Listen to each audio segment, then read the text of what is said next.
Welcome to the Church and Culture Podcast, a weekly discussion with Dr. James Emery White on the latest trends happening in culture and where and how the church should respond. Jim is the founding and senior pastor of Mecklenburg Community Church in Charlotte, North Carolina, president of Serious Times, a ministry devoted to exploring the intersection of faith and culture, former professor of theology and culture at Gordon Conwell Theological Seminary, where he also served as their fourth president, and the author of more than 20 books.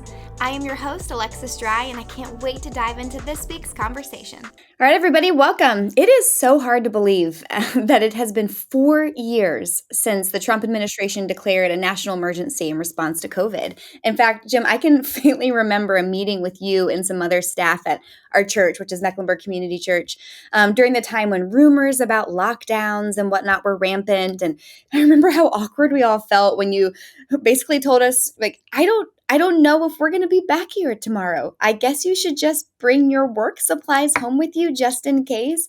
And we were all like, really? Is this happening? Is this really? I mean, I will say I was the first. I was definitely. And we didn't know. If you remember, it was so vague. Like, what does a lockdown mean? What does that mean? So I remember being so skeptical of the whole. Take your work home with you. Yeah, I mean, and yet it all happened, right? I mean, the lockdown and everything happened. And over the next several years, COVID it upended our life, our world in ways that few of us could have imagined or predicted. And for many, 4 years later, it still is. So I'd love to start this conversation maybe on a more personal note, Jim, and then I'll broaden it out a bit. I'm curious, like, for you, how do you feel like COVID has changed life for you 4 years later? And I do think it's interesting that we are talking about this at a 4-year mark. There's a lot of articles and things about it. And I don't know, it's because it kind of follows election cycles. And that was a big part of the first, 4 years ago, or because, we tend to think of colleges and high schools lasting as a 4-year experience or what. But there has been a lot of kind of pausing and reflecting on 4 years later. And I think some of it's just, wow, has it been, as you said, 4? Yeah. For me, in terms of what's changed, it's interesting. Very little. Many, if not most, and I'm assuming you mean that as a person, as a pastor. Yeah. Many, if not most, pastors were sent just reeling by it all. I just can't begin to tell you how many conversations I've had and things I've read. And I've just I was in grief over that. There was even talk of, there being, and there was a great resignation. With not just among people leaving regular jobs. They talked about that during COVID, but pastors, church leaders leaving, wanting to leave the pastorate ministry because it was just so stressful. And they just couldn't handle the stress and strain, the division, rancor and discord. And how suddenly these men and women who simply wanted to serve and be shepherds and were now lightning rods for everything political and ideological. And it was just very difficult. Whatever decision they made was met with division and pushback, and every decision was one that you couldn't win. I mean, and I win in the sense of please everybody. I mean, are we going to be masked or unmasked? Pro-vaccine, anti-vaccine, meet, stay closed. You were either going to please or alienate somebody. or some group, no matter what you did. And unlike many pastors, so I did not feel battered and beaten by it all. I was exhausted by the ideological divides and conspiracy theories and trying to navigate the waters of public health and leading a community of faith. But we came through COVID, MEC did, as an outlier. Yeah. We had very few divides, really, as a church, very few departures over decisions that were made. People were extremely faithful financially, and we grew numerically, probably our biggest growth period ever, maybe in the history of the church. It accelerated our online campus and our already decided upon hybrid approach. It cemented the wisdom of our decision in the fall of 2019 to end our multi-site approach to outreach. Our staff did such an amazing job of keeping people engaged and thinking outside of the box and being creative and encouraging. For us, to borrow and distort Dickens a little bit, it was the best of times amidst the worst of times. You sent me an article from the New York Times that captured some of the ways in which the effects of COVID are still lingering for many. For some, the aftermath has been positive. More flexibility afforded by hybrid work options, unexpected joy found in the homeschooling that was forced upon so many families, a greater desire to pursue relationships with others, after spending so much time isolated. Those are just to name a few, but others have noted significant challenges. Long COVID, for example, continues to plague many. And instead of COVID inspiring people to pursue and deepen relationships, many seem that they could never escape the loneliness that was captured by COVID or accelerated by it. Also noteworthy was that some people stated that they just now have less confidence in people as a result of COVID. What do you make of this array of experiences? So you just gave a complete précis on that whole article and left me with nothing to say. Thank you. You're welcome. No, you did a good job summarizing it. I really don't have much to add, but let's be clear. We all want to move on from COVID. Mm-hmm. It does seem like a distant memory, something we prefer not to think about. It's gone. We've moved on. Let's forget about it. And, you want to say fair enough, except for one thing, which is what you just raised. It did change us. Mm-hmm. It did. All things COVID might be over. But how it changed the world and how it changed us and its residue is with us. Refusing to acknowledge those changes is not helpful, and it's not wise. So in our eagerness to say, "Oh gosh, COVID," we it would be really, again, not helpful or wise to not look at what it did to us and what it left. As that article in the New York Times noted, some of the changes were subtle, but they were still unmistakable. The world feels a little smaller, less socializing, fewer crowds. As you mentioned, parents began to homeschool their children, never stopped, and they continue to do so. Many people are continuing to mourn relatives and spouses who died of COVID or of complications from the coronavirus, which is something we often forget about. Mm-hmm. There was such a huge death toll. Mm-hmm. And those families have huge holes in their lives. What I'll agree on is that the changes brought on by the pandemic now really do feel lasting. We know now, I think 4 years later, okay, this is where the world changed. It's not going back. And it's permanently reshaped American life in certain areas. And I recently blogged on 4 of those areas that I think that to me were just, when I gave it just even the smallest amount of reflection, were so clear to me as someone who just tries to keep on top of culture and what I have observed. And here were the 4 that to me were just like, I just don't know how you could argue with these. One is that we now live in a very fractured society. I could have put it in a different way, namely that we now live in a very ideological society. Going further, I could say that our ideologies have become our new theologies, and as a result, it has led to garden variety, societal divisions becoming filled with this incredible disproportionate amount of unbridled emotional and spiritual energy. I can't go to a church if they mask, or if they aren't this or aren't that. It's like I can't. It's like all of a sudden those say, but okay, the masking thing's over, but we're still bringing that kind of energy and passion to ideology in a fractured way. And one person interviewed by the New York Times put it. They said, "I see it in people's anger. I see it in people's aggressive driving." It just seems like there's unhappiness and rage in the world right now, and it appears here to stay. The second thing that I've noticed is that, and I've not noticed, this has been absolutely documented.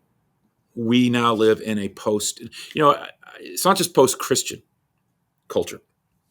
I use that phrase, and many do, because to in a very appropriate way, it's a post-Christian world versus the pre-Christian era, the Christian era, and then now post-Christian era. You can talk about that and should talk about it in that way about the Western world.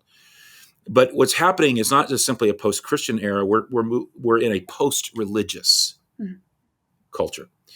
Everyone knows that church attendance of all kinds took a hit during COVID. Everyone knows that it has yet to recover. Recent Gallup polling only made this clear. This just came out around the time of our discussion here in the last week or so. More than half of all Americans, more than half, 56%, say they seldom or never attend a religious service, We're not talking Christian service. We're not talking anything. We're just talking about religious service. 56% say they seldom or never attend any kind of religious service. Not even a third say they attend regularly, even among those who attend. Now, to put that into perspective, Alexis, the percentage of Americans who who just right now never attend any religious service, we're talking a mosque, a synagogue, a church, any religious service, has more than doubled since the 1990s. Wow. That's stunning. Mm-hmm. So we live in a fractured world. We live in a post-religious culture. I would say third, we have a very disillusioned younger generation. And when I wrote the book, Meet Generation Z, I listed several of their characteristics, that they were recession marked, Wi-Fi enabled. I talked about how they were the most multiracial generation in history, American history, that they were sexually fluid, and that they were obviously living first generation coming out of a post-Christian culture. If I had to pick a single word now to characterize their current state of mind, it would be disillusioned. Just disillusioned. There was an article in the Wall Street Journal on this, and it said that young adults in Generation Z have just emerged from the pandemic feeling more disillusioned, they use the same word, than any other generation before them. And, some of this on the surface, they worry they'll never make enough money to attain the security that previous generations achieved. They cite, they talk about their delayed entry into adulthood, the housing market being almost impenetrable to them, saddled with student debt. And I'm not trying to be funny. And now we're getting ready to ban TikTok, which is such a big, huge part of their world, on which they spend hours on every day and for which they get most of their news. They're just living in they're very disillusioned about the life that they have. The fourth thing that I would say, and this touches on another book that I wrote recently, but is that we now live in a hybrid world. And that just has to be said, a world which embraces the physical and the digital as in a seamless interplay. There's been a digital revolution. There's no going back. This started long before COVID, but as with so many other things, the pandemic accelerated the move toward a hybrid mentality and a hybrid lifestyle. And I would add a whole set of hybrid necessities. Well, I of course agree with those four. I mean, I don't think there's any doubt about those, and I would say others too, that we had seen some initial changes post-COVID that, as to use your wording, seem long-lasting. And yet I do wonder if maybe all of the changes that were brought about by COVID have been quite as long-lasting. And what I'm getting to with this is, as I mentioned, everybody knows that COVID was a complete nightmare for many people. And then others found some bright spots in it. It resulted in a much-needed break from the daily grind of life for people. They found time that they never had before to actually to think about their priorities, to shift their schedules around, to be more thoughtful and discerning about, the relationships that they had or how they were going to fill back their schedule once COVID opened things up. The inability to interact with people really reminded so many of us of the importance of relationships and how much we need people in our lives. And it's those types of things that I'm really wondering 4 years later, have those reflections continued to take root in people's lives, or have we just kind of gone right back to the way that we handled life before COVID? What do you notice? I just don't know. I know that for some people, COVID was one of the healthiest, happiest periods they ever went through. Yeah. And they'll sit around now and remember and say, gosh, wasn't it nice when? And the only thing they wish they'd known is on the front end how long it was going to last, and they would have enjoyed it even more. For others, it was a living hell, just a living hell. There wasn't a lot of gray, really, between those two camps. It tended to be, how did this affect your health? Was it devastating, or were you unscathed? And if you got it, it was a mild flu, and you almost wanted to say, "See, it's not a big deal." Did your family go through it relatively intact physically, or did somebody die with this, and you're still grieving? Or did you come through it intact relationally, or did the ideological divides do a number that you still haven't recuperated from? What was your financial situation? How did you go through it financially? Did you enter it an extrovert or an introvert? That sure as heck mattered. Did you go into it with a happy, healthy marriage or one that was already strained? Whether your church was healthy and unified on the front end or not mattered. And on it goes. But, I'm not sure the big lessons were learned. I really don't. Today, 4 years later, we are, as I mentioned, less religious. We're less unified as a culture. We're more disillusioned than ever. I don't know that we're coming out of it collectively better as a result. I think of it as a time of a lot of missed opportunities and a lot of bad behavior and poor reactions. And yeah. Now, you mentioned in other episodes and within your blog that COVID did not so much as introduce new difficulties within, let's say, our relationships or mental health struggles, priorities, communities, and so on, as much as it did reveal them. And that's quite telling, considering that while COVID isn't as great as a health crisis as it once was, we're still dealing with a lot of the struggles that were commonly associated with its effects. Struggles like loneliness or addiction, anxiety, relational distrust, and again, on it goes. So now that COVID is less of a scapegoat than it once was, how do you imagine a pathway forward in addressing some of these problems? You're right. I've said all along, and I'm certainly not alone or unique in saying it or original in saying it, that what COVID did was not so much create things, but reveal them. And more to the point, accelerate things that were already in motion, trends, patterns, movements that were already in motion. Charting a path forward really can't be put in a soundbite. It can't be contained in a podcast. But I think the direction that we have to take can be said rather succinctly, at least in my assessment. It's often been said, and you and I have talked about this in conversations about spiritual formation and discipleship and just in terms as ministry colleagues. It's often been said that you can't address what you can't name. You can't confess what you don't own. You can't work on what you don't know needs fixing or don't think needs fixing. In other words, we have to be able to name our disease, name our issues, name our problems, name our true pain. I think we might be naming them better now than ever, which is good, or trying to. But what I think needs to happen is twofold. First, help people who are quickly naming things, name them accurately. And name them in a way that's not deceived, meaning if it's sin, let's call it a sin issue and not something that rationalizes sin away or waters it down or calls it something that projects the problem anywhere but to ourselves. If it's a spiritual issue, which obviously isn't always sin, far from it, but if it's a spiritual issue, well, let's call the spiritual issue spiritual. Let's not call it physical or mental or something else. Let's call it what it is.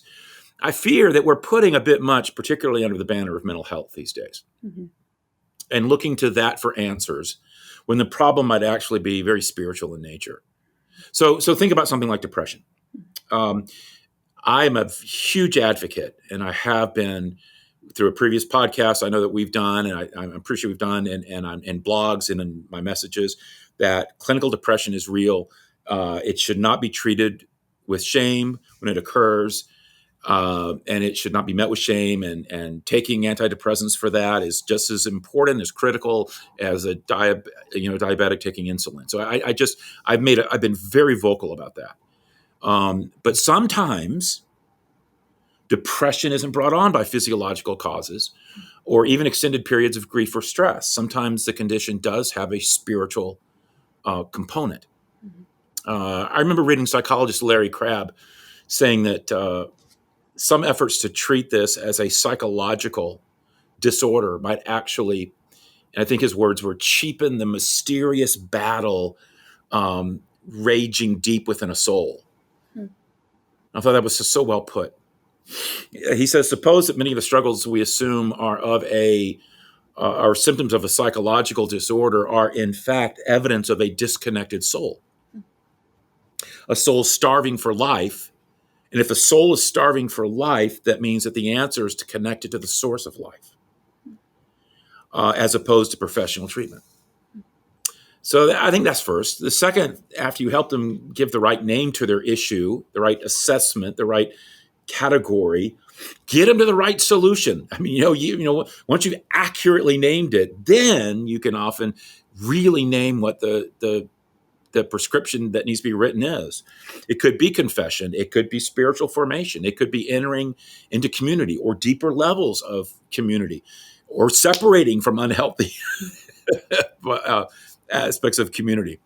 Getting help from a Christian counselor, getting biblical life coaching, just learning what the principles are in that particular area, being mentoring, just help them the way they most need it. It could be just giving them a super good book, or getting them back into prayer or Bible study. There's so many things, if you know what it is, where their soul is disconnected from life.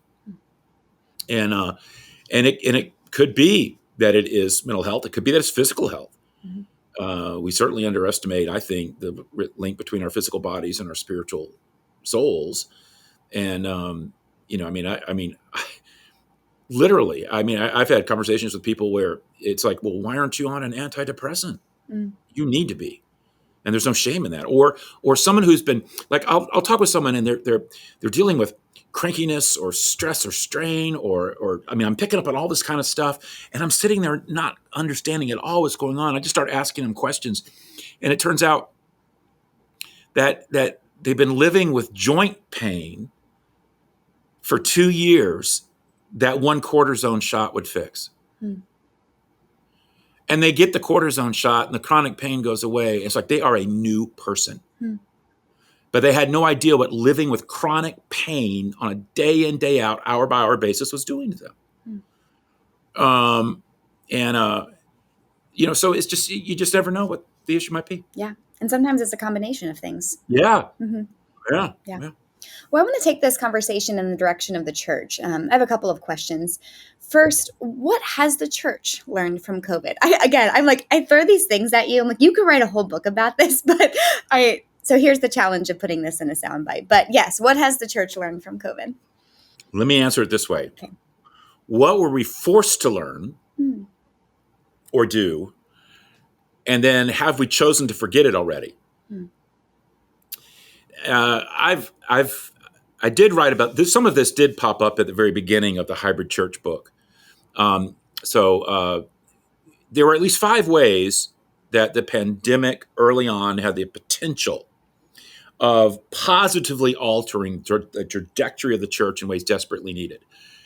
Because the church was forced to do these 5 things. And they did them because they were forced to. First, churches were forced to move from a weekend-centric crowd approach to a 7-day-a-week incarnational approach. While every church should obviously embrace, celebrate, and promote corporate worship, too many churches made that celebration the end-all for the life of the church. That was just all the church was, that weekly service.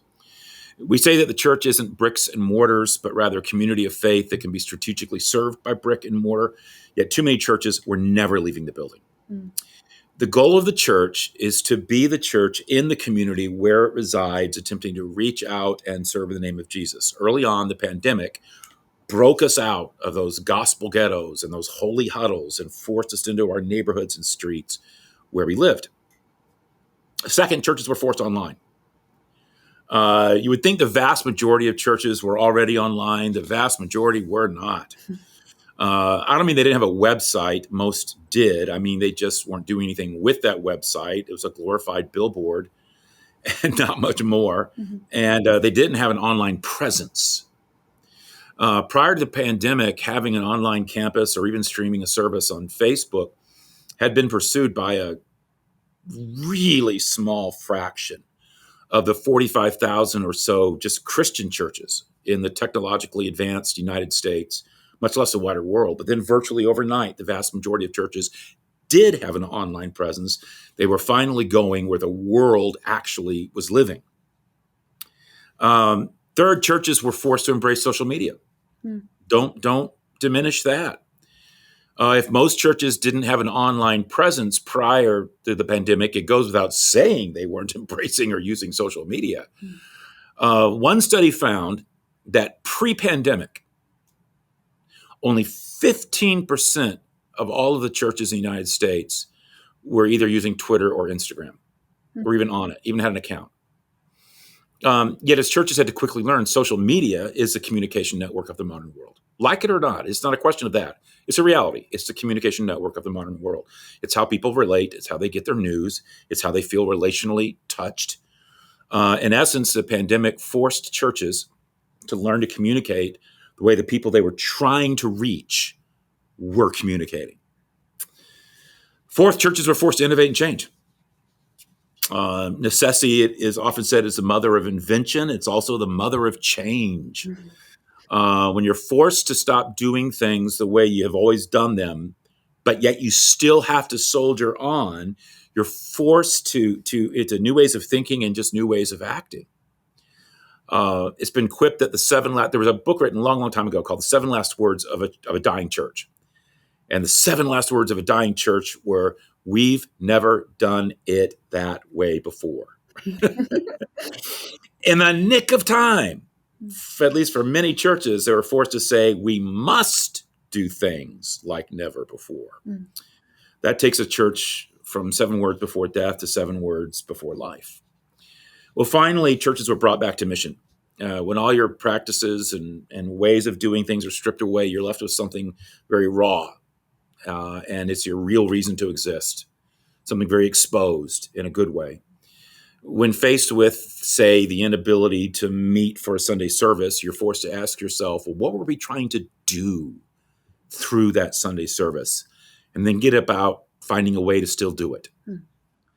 But then just as we found our footing, just as we were making inroads like we've never made before, at the first opportunity to gather again in person, so many churches went right back to just business as usual in every category. I can't begin to tell you how many pastors, church leaders I heard express that the key to everything getting back to normal, the key to everything being solved, all the issues was just if we could just meet again Sundays at 11 o'clock.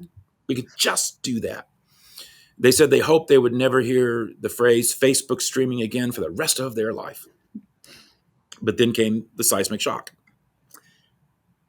Sunday at 11 didn't solve anything. The people did not return in droves. Things did not get back to normal. The world was still fractured. Generations were still disillusioned. People were still unchurched. The post-Christian world was still there. The digital world revolution had still taken place. And things just didn't go back to this quiet little world that they understood on the front end. And the reason had little to do with the pandemic, which really was just a smokescreen. As I said, churches had been seeing declining attendance for some time. What the pandemic did was accelerate and widen the effect of the seismic cultural changes that were already there. So this is the new normal. This is simply the challenge for the church. We now live in a post-Christian digital world, and we better wake up to it. We live in this world. This is our world. There's no going back. And that's why I believe so strongly in the hybrid approach. It at least bridges the digital divide. Doesn't solve everything that we've got in a fractured society, but at least it lets us be in the world that we're in, using the communication that they're using, reaching across the relational bridges that we have, and we're engaging them the way that would allow us to engage them. And again, just so that people are clear, when we're talking about something hybrid, like a hybrid vehicle, we're talking about something that uses 2 or more distinct types of power, such as a submarine that uses diesel when it's surfaced and batteries when submerged, or a car that runs on gas and electricity. When we're talking about a hybrid church, you're just talking about a church that's harnessing 2 types of power, the physical, obviously, and the digital. The digital revolution has taken place. There's no going back. Churches will either embrace that new world, which means the new mission field and the way of reaching it, or become obsolete and irrelevant and completely out of touch with the world it's trying to reach. You've got to embrace the physical and the digital. I mean, you just must. Yeah. My last question is actually related to something that you had kind of asked yourself earlier in this conversation when you said something like, did we learn what we were supposed to learn from COVID? And I have thought about that so much. And I don't even know that you can answer this question, but I've been thinking about it in light of God's redemptive purposes and knowing that he is just as alive and working now as he was in the pages of the Bible, and how everything that he does or allows is so purposeful. How do you think that you would answer the question, how has God used COVID for his redemptive purposes? Oh gosh, I mean that's just so many ways you can explore that. Mm-hmm. But let me keep it kind of focused on how our conversation has gone so far, and so I don't just open up a whole bunch of new can of peas. Mm-hmm. Um, Go back to the four dynamics I mentioned earlier, the four lingering realities. Mm-hmm. We now live in a very fractured society.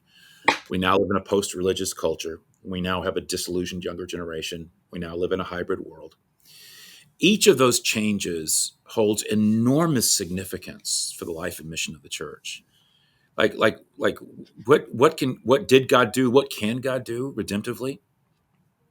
In a fractured society, the church alone holds the promise of authentic community. In a post-religious culture, the church offers the message of a relationship with the living God. There's only one living God. And he's revealed truth about himself. I mean, we have the message that is the hope of the world.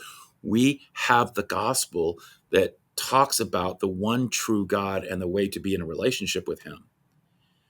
And it's a spiritually starved world.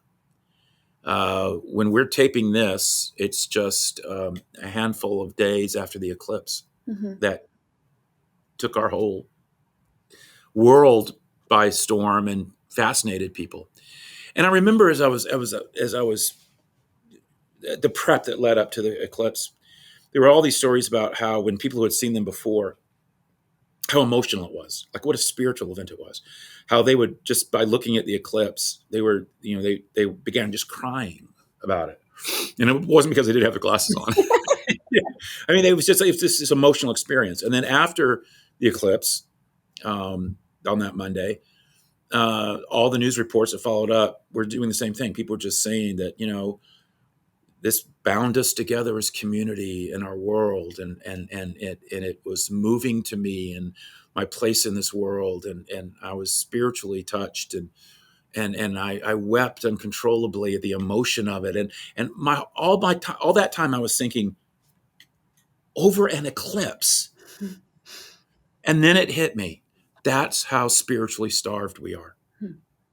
That's how spiritually starved our world is, that a cosmological event like that would be the most meaningful thing that could happen to our lives, or could actually make us feel like maybe we've entered into a new sense of community, or so many other things. I thought, oh my goodness, when the church has like what the church has to offer just makes that look pathetic. Yeah.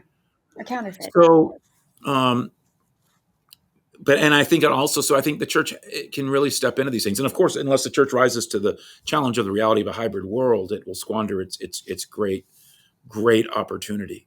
Mm. So I think God used COVID to give churches the opportunity to do at least two things: to get dragged kicking and streaming into ministry models that serve our post-Christian digital age, and second, to meet the world's greatest needs in the ways that only it can.